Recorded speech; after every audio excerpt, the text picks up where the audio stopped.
President Zelensky जो Ukraine के राष्ट्रपति हैं, उन्होंने कई बार इसकी डिमांड की है यूएस लेड नेटो के आगे, और क्रिटिसाइज भी किया है कि आपने अभी तक नो फ्लाई जोन क्यों नहीं घोषित किया है।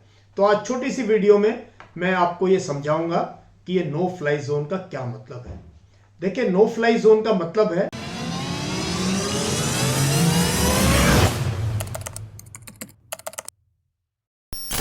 हेलो फ्रेंड्स, क्या हाल है दोस्तों। आपको पता है कि रशिया का इन्वेजन यूक्रेन में चल रहा है और काफी घमासान लड़ाई छिड़ी हुई है, 2 हफ्ते होने को है। लेकिन एक मुद्दे पे आज बात करूंगा और आपको एक्सप्लेन करूंगा कि ये नो फ्लाई जोन क्या है। नो फ्लाई जोन, इसकी बार बार डिमांड उठ रही है और प्रेसिडेंट जेलेंस्की जो यूक्रेन के राष्ट्रपति हैं, उन्होंने कई बार इसकी डिमांड की है यूएस लेड नेटो के आगे, और क्रिटिसाइज भी किया कि आपने अभी तक नो फ्लाई जोन क्यों नहीं घोषित किया है। तो आज छोटी सी वीडियो में मैं आपको यह समझाऊंगा कि ये नो फ्लाई जोन का क्या मतलब है। देखिए, नो फ्लाई जोन का मतलब है कि उस एरिया में, जो भी ज्योग्राफिकल एरिया आप अनाउंस करते हो, उसके अंदर कोई भी एयरक्राफ्ट अलाउड नहीं होगा, और उसकी निगरानी के लिए आप अपने एयरक्राफ्ट पेट्रोल करते हैं, उसके ऊपर फ्रीली वो करते हैं कि अगर बाई चांस कोई रोग एयरक्राफ्ट, कोई दुश्मन का हवाई जहाज वहां आता है तो उसको वार्निंग दी जाएगी, उसको उस एरिया से बाहर निकाला जाएगा एस्कॉर्ट करके, या नहीं मानता है तो उसको शूट डाउन किया जाएगा।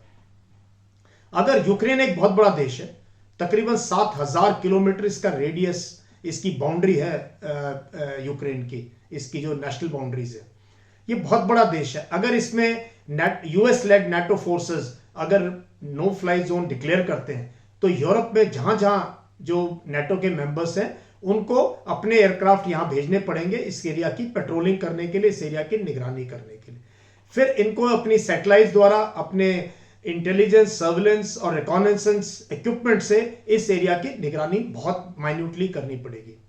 अगर रशियन एयरक्राफ्ट इसके बीच में आता है तो फिर इनको एक्शन लेना पड़ेगा, उसको या तो एस्कॉर्ट करना पड़ेगा या उसको जो है शूट डाउन करना पड़ेगा। ऐसा करते ही जो है डायरेक्ट रशिया और नाटो लड़ाई में शामिल हो जाएंगे, जो कि शुरू से नाटो का स्टैंड रहा है। प्रेसिडेंट जो बाइडेन ने हमेशा यह क्लैरिफाई किया है कि हम इस युद्ध में हिस्सा नहीं लेंगे, ना जमीन पे लेंगे यानी ट्रुप्स भेजेंगे, बूट्स ऑन ग्राउंड नहीं होंगे, और ना ही हवा जहाज में लेंगे या हवा में लेंगे।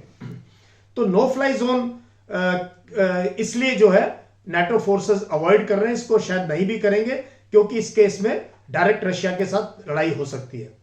और सिर्फ हवाई जहाज और हवाई जहाज की नहीं होगी आपस में, फाइटर प्लेन्स की, क्योंकि इसमें बहुत से जो है अटैक हेलीकॉप्टर्स इन्वॉल्व है, आर्म्ड हेलीकॉप्टर्स इन्वॉल्व है, उनको भी शूट डाउन किया जाएगा। और जब आप दुश्मन के एयरक्राफ्ट को शूट डाउन करते हो तो आपको दुश्मन के जो ground based air defence systems हैं, एडी सिस्टम्स हैं, जो कि एयरक्राफ्ट को सपोर्ट करते हैं, जो मिसाइल्स हैं आपकी ग्राउंड टू एयर, उन सारे की सारी स्टैब्लिशमेंट्स को आपको जो है अटैक करना पड़ेगा, उनको जो है निहत्था करना पड़ेगा, उनको टोटली डिस्ट्रॉय करना पड़ेगा। तो लड़ाई जो है ऑटोमेटिकली हवा से जमीन पर पहुंच जाएगी और फिर दोनों कन्फ्रंटेशन में आ जाएंगे। क्योंकि ये लड़ाई हवा में होगी तो इसका रिपरकशन मोल्डोवा में, हंगरी में, पोलैंड में, लैटविया में, लिथुआनिया में और आसपास के ब्लैक सी में, इस पूरे एरिया में जो है लड़ाई छिड़ सकती है। इसलिए बहुत समझदारी का काम किया है यूएस और नाटो ने कि इसको प्रेसिडेंट जेलेंस्की की कई बार आग्रह करने के बावजूद इसको नो फ्लाई जोन घोषित नहीं किया। नो फ्लाई जोन कई बार घोषित किया जाता है। इंटरेस्टिंगली, जब ओलंपिक गेम्स हो रहे हो तो पूरा एरिया जहां गेम्स होते हैं उसको नो फ्लाई जोन डिक्लेयर कर दिया जाता है, जिससे कोई रोग एलिमेंट या कोई टेररिस्ट एक्शन हवा से ना हो सके। दूसरा, कई बार कोई बहुत बड़ा फेस्टिवल है, कोई बहुत बड़ा लोगों का हुजूम कहीं इकट्ठा हो रहा है तो भी डिक्लेयर किया जाता है।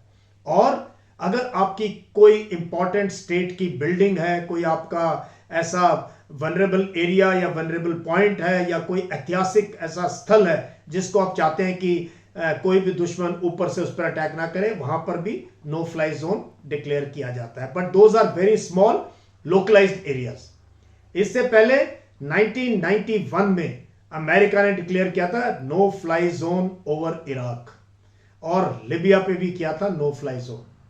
बट ये सब पॉसिबल है जब आपके पास टोटल डोमिनेंस है एयर पावर की, लेकिन इस केस में रशिया एक बहुत स्ट्रांग एयर पावर है और नेटो तो आपको पता ही है, उनकी तो एयरफोर्स बहुत जबरदस्त है। और एक और कारण है कि यूक्रेन के ऊपर नो फ्लाई जोन घोषित करने का कोई औचित्य है ही नहीं। It has no meaning to be declared because it is not the Russian air power which is causing damage. The entire destruction over in Ukraine cities is being done by tanks, by infantry combat vehicles, by APCs, by handheld shoulder fired anti-tank weapons and long range artillery cruise missiles. और no fly zone का इन हथियारों पर कोई असर होता ही नहीं. So therefore I think declaring of no fly zone is a good decision taken by NATO forces not to escalate the war beyond the boundary of Ukraine. So समझ गए ना नो फ्लाई जोन क्या होता है? अगर current affairs में पूछते हैं आप एक बढ़िया जवाब दे सकते हैं. Please subscribe this channel because this is meant for all of you. Thank you.